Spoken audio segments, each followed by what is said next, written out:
selamat bergabung dan jangan lupa untuk mengisi connect card di bawah ini. Sebelum kita memulai ibadah kita, mari kita bersatu di dalam doa. Kami bersyukur Tuhan buat semua kebaikan Tuhan di dalam kehidupan kami. Terlebih sepanjang minggu ini, Kau masih memberkati kami. Terlebih siang hari ini, kami akan bersekutu mempermuliakan nama-Mu. Kami akan beribadah memuliakan nama Tuhan. Berkati ibadah kami dari awal sampai berakhirnya. Tuhan juga yang memberkati hamba-hamba Tuhan dan pelayan-pelayan Tuhan yang akan melayani di siang hari ini. Terpujilah nama Tuhan, kami siap untuk beribadah, memuji mempermuliakan nama-Mu. Dalam nama Tuhan Yesus kami berdoa dan bersyukur. Haleluya. Amin. Selamat beribadah, Tuhan Yesus memberkati. Shalom semuanya. Yuk kita sama-sama mau bangkit berdiri, kita mau memuji nama Tuhan. Berikan yang terbaik bagi Raja di atas segala-galanya. Ayo semua untuk tangan memuji Tuhan.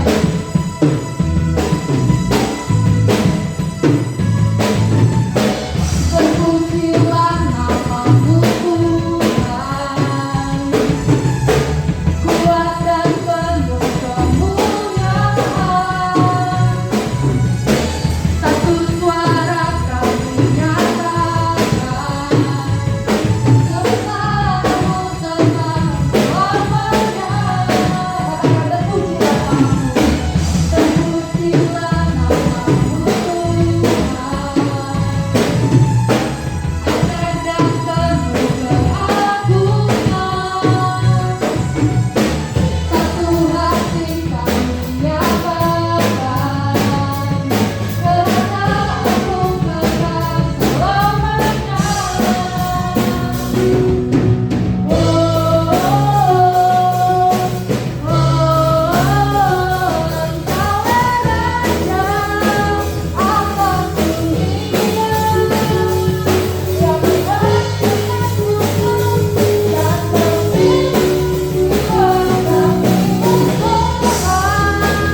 Terima kasih untuk penyertaan Tuhan atas bangsa kami.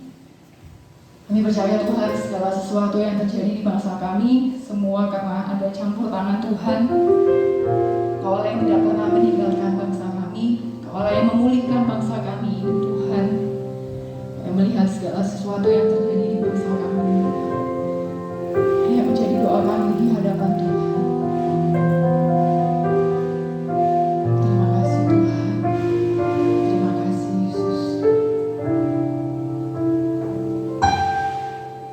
Syukur untuk setiap rencana dan rancangan-Mu yang mulia dalam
menjadi setiap doa kami di hadapan-Mu Tuhan, yang menjadi setiap kerinduan kami di hadapan-Mu Tuhan.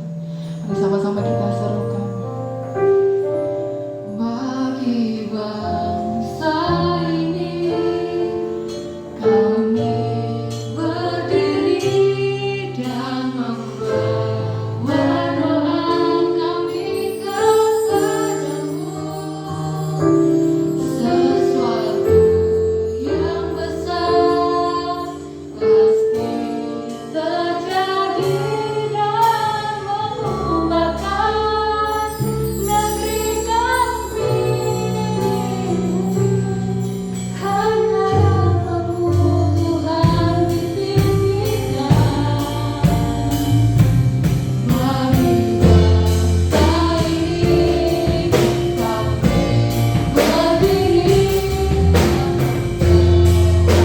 bangsa ini kami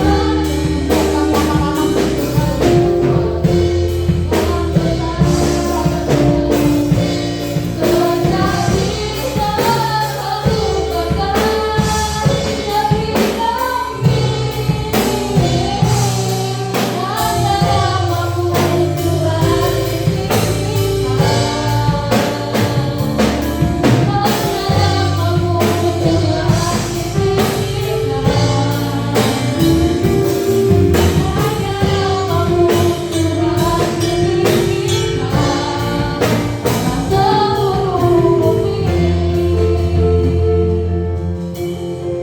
Biarlah ini yang menjadi kerinduan setiap kami pada siang hari ini Tuhan. Kami rindu Engkau memulihkan bangsa kami.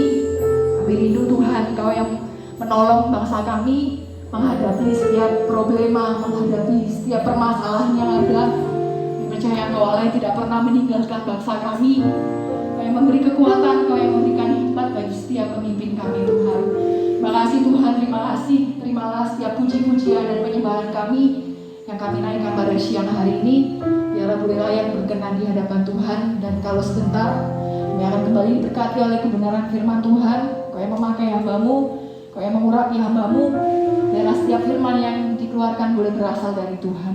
Terima kasih, kami mau siapkan tanah hati kami yang terbaik untuk kami boleh ditaburi benih kebenaran firman Tuhan. Karena firman-Mu yang menjadi kekuatan kami, firman-Mu yang menuntun setiap langkah kami. Berbicara kepada kami siap mendengar. Dalam nama Tuhan Yesus Kristus kami berdoa dan selalu mengucap syukur. Haleluya. Amin.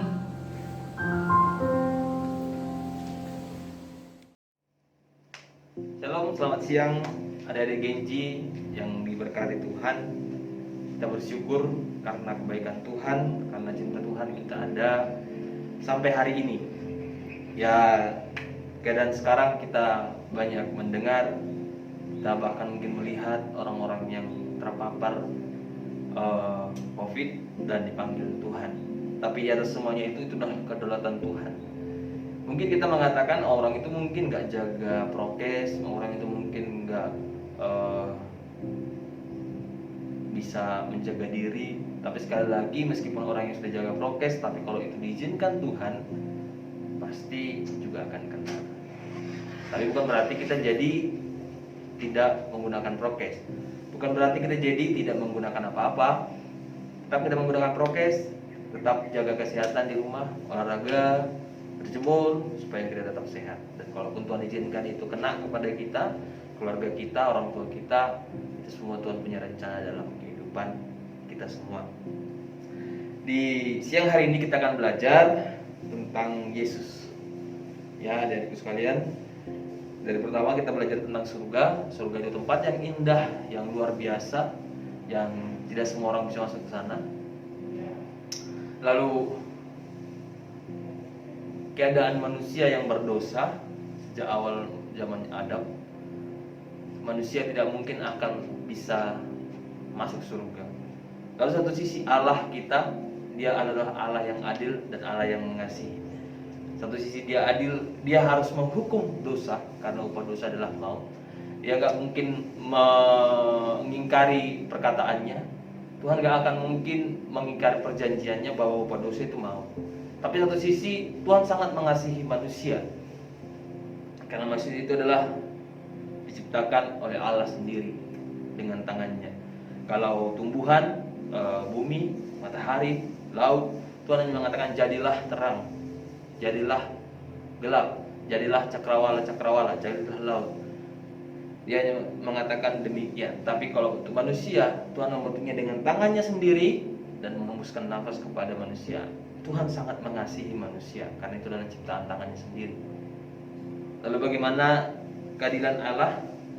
Manusia yang sudah dalam dosa harus dihukum, dan kasih Allah, dia sangat mengasihi manusia, nggak mungkin menghukum manusia. Bagaimana menyatukan ini? Kita sudah dengar minggu lalu bahwa Tuhan sendiri yang menjadi manusia untuk menggantikan dosa manusia. Tapi permasalahannya kalau kita dilihat di dalam Perjanjian Lama, adik-adik sekalian, ketika bangsa Israel atau umat Tuhan berbuat dosa, mereka akan membawa korban penghapusan dosa. Maksudnya korban penghapusan dosa ini adalah mereka akan bawa domba, lalu domba ini akan ditupang tangan oleh orang yang berdosa. Misalnya saya mengaku dosa kepada imam, saya bawakan domba, saya menumpangkan tangan atas domba ini, lalu domba ini dipotong, dan ketika darah domba tercurah ke tanah atau ke tabut Tuhan atau ke rumah Tuhan, di bait Tuhan, maka dosa saya tertransfer kepada binatang ini. Jadi yang menanggung dosa saya adalah binatang ini. Begitu dalam Perjanjian Lama. Ya. Jadi setiap kali berdosa, setiap kali kita melakukan kesalahan, maka kita harus mempersembahkan korban darah untuk pengampunan dosa kita sendiri. Dan persembahan ini enggak kekal gitu. Masa setiap kali kita berdosa, ada berapa banyak dosa yang kita lakukan? Ada berapa banyak kesalahan yang kita lakukan? Setiap kali kita salah, kita harus bawa korban. Setiap kali kita salah, kita harus bawa korban. Tuhan melihat bahwa manusia yang sudah dalam dosa harus terpaku dengan hal-hal yang demikian untuk pengampunan dosa. Lalu Tuhan datang ke dunia. Tuhan memutuskan untuk datang ke dunia sendiri. Karena dia ingin menyelamatkan manusia, maka Tuhan mengambil rupa seorang manusia, yaitu Yesus Kristus. Dalam diri Yesus Kristus, dia datang ke dunia dan menjadi manusia sama seperti kita. Adik sekalian, Yesus itu juga sama seperti kita. Kalau kita katakan, oh Yesus itu kan manusia super. Dia kan Allah yang jadi manusia, dia manusia super. Dia gak mungkin berdosa, dia gak mungkin susah, dia gak mungkin sakit, dia gak mungkin ini. Salah kita mengatakan demikian. Justru Allah itu sangat adil, Allah itu sangat konsisten dengan perkataannya. Ketika dia harus menjadi manusia, dia benar-benar menjadi manusia. Dikatakan dalam Filipi kenosis, dia mengosongkan dirinya dari kealahan. Kita sudah pernah belajar yang namanya mengosongkan diri bagaimana. Ya, benar-benar kealahannya tidak ada dalam diri Yesus. Ya, dia mengosongkan dirinya, dia menjadi manusia sama seperti kita. Dia juga merasakan lapar, dia juga merasakan sakit, dia juga merasakan kekurangan, dia juga merasakan capek, dia juga butuh berdoa. Kan dia Allah, ngapain dia berdoa? Yesus itu manusia 100%. Tapi dia meninggal, mengosongkan dirinya, tapi bukan berarti jabatannya bukan Allah, bukan berarti statusnya bukan Allah. Dia tetap Allah, tapi dia mengosongkan dirinya. Sama seperti kita manusia biasa, yang bisa sakit, bisa jatuh maksudnya jatuh ini bukan jatuh dalam dosa, bisa sama seperti kita pokoknya. Itu Yesus. Dan di dalam kesamaannya seperti kita, Alkitab mengatakan Yesus tidak berbuat dosa. Karena kalau Yesus berbuat dosa, maka darahnya tidak akan bisa mengampuni dosa manusia. Kenapa? Karena darahnya darah berdosa. Itu sebabnya Yesus menahan dirinya. Dia tidak bisa berbuat dosa. Dia tidak berbuat dosa, tapi dia bisa berbuat dosa kalau dia mau. Tapi dia tidak berbuat dosa. Apa buktinya Yesus itu adalah Allah? Ketika Yesus di awal pelayanannya, dia berpuasa 40 hari 40 malam. Nah, kita mengatakan bahwa iblis datang mencoba Yesus. Kalau Yesus adalah manusia biasa, kalau Yesus adalah Tuhan, kalau Yesus adalah Tuhan, gak mungkin iblis datang mencobai. kalau Yesus masih memiliki kekuatan dalam tanda kutip atau powernya Allah, dia masih bisa menghilang, bisa apa, dia nggak mungkin dicobai oleh iblis. Nggak akan berani iblis cobai Yesus. Dia Tuhan. Iblis nggak akan berani mencobai. Iblis saja dibuang dari surga kok, makanya jadi Lucifer dibuang dari surga. Nggak akan berani.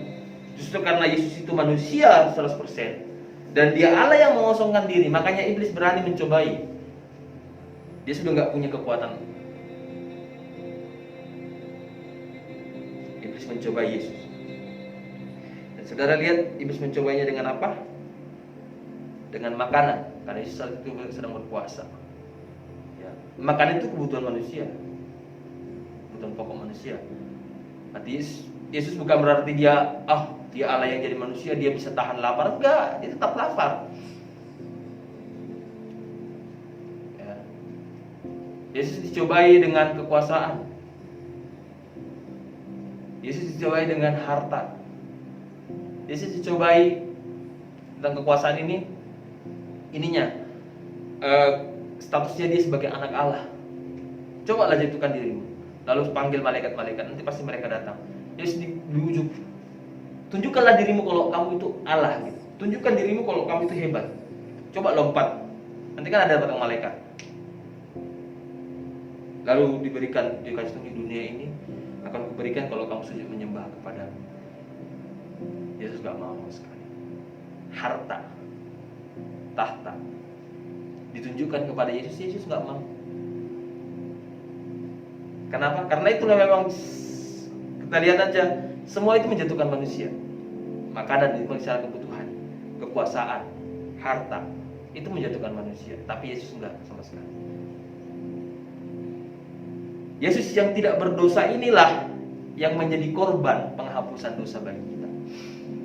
Jadi disalibkan, darahnya tercurah di atas kayu salib, itu menjadi korban keselamatan bagi kita. Kita tidak perlu lagi memotong binatang, tumpang tangan atas binatang itu, lalu binatang itu menjadi pengampunan dosa bagi kita. Kita hanya percaya akan kematian Tuhan di atas kayu salib. Kita percaya akan kebangkitan Tuhan dan dia naik ke surga, maka darahnya itu mengampuni kita atas setiap dosa kita. Jadi bagaimana manusia bisa masuk surga, sedangkan manusia itu berdosa, dan Allah itu adil dan kasih. Keadilan Allah dan kasih Allah nyata dalam diri Yesus Kristus. Dia yang menanggung hukuman itu. Dia yang terpaku di atas kayu salib. Darahnya yang tercurah. Yesus yang menanggung hukuman yang harusnya untuk kita. Dia tanggung di atas kayu salib. Dikatakan di dalam Korintus, dosa manusia yang begitu banyak itu ditumpahkan kepada Yesus. Akhirnya Yesus berdosa. Tapi bukan dosa perbuatan, tapi karena dia menanggung dosa manusia. Dosa akibat perbuatan manusia yang begitu banyak ditumpahkan kepada Yesus, yang akhirnya Yesus berdosa dan dia mati, masuk dalam alam kubur, dan dia kita mengatakan 3 hari 3 malam dia di dalam kubur, dan dia bangkit pada hari yang ketiga. Yesus masuk ke dalam dunia orang berdosa. Yesus menyatakan kemenangannya atas maut. Dia sudah membawa dosa kita ke dalam maut. Sehingga Alkitab juga mengatakan dalam Tesalonika bahwa orang yang meninggal di dalam Tuhan, orang yang mati di dalam Tuhan, dia itu nggak meninggal, dia nggak mati. Kenapa demikian?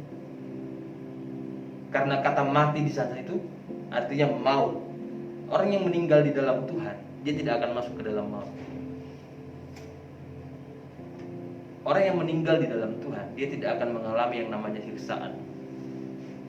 Orang yang meninggal dalam Tuhan, dia tidak akan masuk ke dalam neraka. Tapi dia akan dibangunkan Tuhan nanti untuk menerima kehidupan yang kekal bersama dengan Tuhan di surga. Jadi inilah adik-adikku sekalian, karya Yesus dalam kehidupan kita, karya Allah dalam kehidupan manusia. Kita tidak mampu menjangkau Allah. Jangan berpikir saya jadi Kristen karena saya yang pilih jadi Kristen. Oh tidak. Jangan berpikir saya jadi Kristen karena saya yang memutuskan untuk jadi Kristen. Saya jadi Kristen karena orang tua saya Kristen, saya dipaksa masuk gereja, saya jadi Kristen. Kalau masih kita Kristen yang seperti itu, berarti kita tidak menyadari bahwa sebenarnya kemurahan Allah dalam kehidupan kita menjadi Kristen. Kenapa saya katakan kemurahan Allah? Alkitab mengatakan bukan kita yang memilih Allah, tapi Allah yang memilih kita. Sebelum Anda memutuskan mengatakan ya Aba ya Bapa, sebelum kita mengatakan saya percaya kepada Tuhan, Alkitab mengatakan bahwa kita tidak mungkin mengatakan kita percaya kepada Tuhan kalau bukan Roh Kudus yang mengaruniakannya dalam kehidupan kita. Jadi ketika dengar firman Tuhan, ketika kita menginjili orang, atau ketika orang itu mendengar firman Tuhan, membaca majalah yang ada firman Tuhan, ketika dia membaca firman Tuhan, Roh Kudus bekerja dalam kehidupannya dan dia bisa menentukan untuk percaya kepada Tuhan. Tapi pertama sekali Roh Kudus dulu yang kerja dalam kehidupannya. Karena hanya Roh Kuduslah yang bisa menghidupkan tulisan-tulisan yang ada di Alkitab ini. Hanya Roh Kuduslah yang bisa menghidupkan firman-firman Tuhan ini menjadi nyata dalam kehidupan kita, sehingga kita bisa menentukan percaya kepada Tuhan atau tidak. Jadi siang hari ini kita telah belajar tentang Yesus. Kenapa Yesus turun ke dunia? Kenapa Yesus harus datang ke dunia? Dan apa yang dikerjakan Yesus bagi kita semua kita sudah paham di siang hari ini. Itu sebabnya kalau adik-adik sekalian percaya kepada Tuhan sampai hari ini bukan karena kekuatanmu, bukan karena kamu yang memutuskan percaya kepada Tuhan, itu karena Roh Kudus yang bekerja dalam kehidupan kita sehingga membuat kita percaya. Ketika kita dengar firman Tuhan, kita semakin percaya. Ketika kita mendengar lagu rohani, kita semakin percaya. Ketika kita dengar ada kesaksian dari orang lain, kita semakin percaya kepada Tuhan. Dan jangan lupa baca Alkitab supaya kita mengenal siapa itu Tuhan kita.